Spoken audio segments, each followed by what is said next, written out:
Hello my guys, എന്നെ കാണുമ്പോൾ ഒരു വിഷമത്തിലുണ്ടായ പോലെ തോന്നും. അതിന്റെ കാരണം ഞാൻ അവസാനമായിട്ട് പറയാം, ഇല്ലെങ്കിൽ അടുത്ത വ്ലോഗിൽ പറയാം. സംഭവം എന്താ വെച്ചാൽ ഞാനൊരു യാത്ര പോകാൻ ഇറങ്ങിയതാണ്. അങ്ങനെ ഞാൻ വീട്ടിലേക്ക് പോയി ഡ്രസ്സൊക്കെ ചേഞ്ച് ചെയ്ത് ഏട്ടന്മാരോട് ജീജുന്റെ വീട്ടിലേക്ക് വിടാൻ പറഞ്ഞു. ഇതെന്റെ ഏട്ടൻ മുസ്തഫ, കൂടെ ബുർഹാനും ഉണ്ട്, പിന്നെ ജൗഹറുണ്ട്, വലിയേട്ടന്റെ മോനും ഉണ്ട്. അപ്പൊ നമ്മൾ നേരെ വിട്ടു ജീജുന്റെ വീട്ടിലേക്ക്. അങ്ങനെ അവിടുന്ന് ജീജു കാറൊക്കെ എടുത്ത് നേരെ പോയി പെട്രോളൊക്കെ അടിച്ചു. ജീജുന്റെ വൈഫ് പറഞ്ഞാൽ എന്റെ പെങ്ങളാണ്. അപ്പൊ നമ്മളെല്ലാരും കൂടി ഒരു ബാംഗ്ലൂരിലേക്ക് ഒരു യാത്ര, ഒറ്റ യാത്രയാണ്. ഇതാണ് ഗൈസ് സുള്ളിയത്തുള്ള ഒരു ചർമൂറിന്റെ ഒരു സ്പോട്ടാണ്. ഇത് നല്ല അസല് സ്പോട്ടാണ്. അങ്ങനെ ഞാനും ജീജും നല്ലൊരു ചർമ്പൂര് ഓർഡർ ചെയ്ത് നല്ല ചർമ്പൂരൊക്കെ കഴിച്ച് മക്കളെ പറഞ്ഞ കൊള്ളല, അമ്മാത്ര ടേസ്റ്റ് തന്നെ ഇവിടുത്തെ ചർമ്പൂറ. അങ്ങനെ ചർമ്പൂരൊക്കെ കഴിച്ച് നമ്മൾ നേരെ വിട്ടു ഒറ്റ മൈൻഡിൽ ബാംഗ്ലൂരിലേക്ക്. അപ്പൊ ബാംഗ്ലൂരിൽ പോയി ഞാൻ നേരെ ട്രെയിൻ ബുക്ക് ചെയ്ത് നേരെ ചെന്നൈയിലേക്ക് വിട്ടു എന്താ പറഞ്ഞാല് എനിക്കൊരു സ്ഥലത്തിലേക്ക് പോകേണ്ടിണ്ടായിരുന്നു.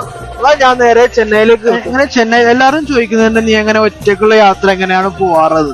അപ്പൊ ഒറ്റക്കുള്ള യാത്ര പോകുന്നതിന്റെ സുഖം അത് വേറെ ലെവലാണ്. അങ്ങനെ ഞാൻ ബാംഗ്ലൂരിൽ നിന്ന് ഒരു പാർസൽ ബിരിയാണി എടുത്തിട്ടുണ്ടായിരുന്നു. അങ്ങനെ ബാംഗ്ലൂരിൽ നിന്ന് പാർസൽ എടുത്ത ബിരിയാണി ട്രെയിനിൽ കഴിച്ച് നേരെ വിട്ടു ചെന്നൈയിലേക്ക്. അപ്പൊ ഞാൻ ചെന്നൈയിലേക്ക് എത്തി ഗൈസ്.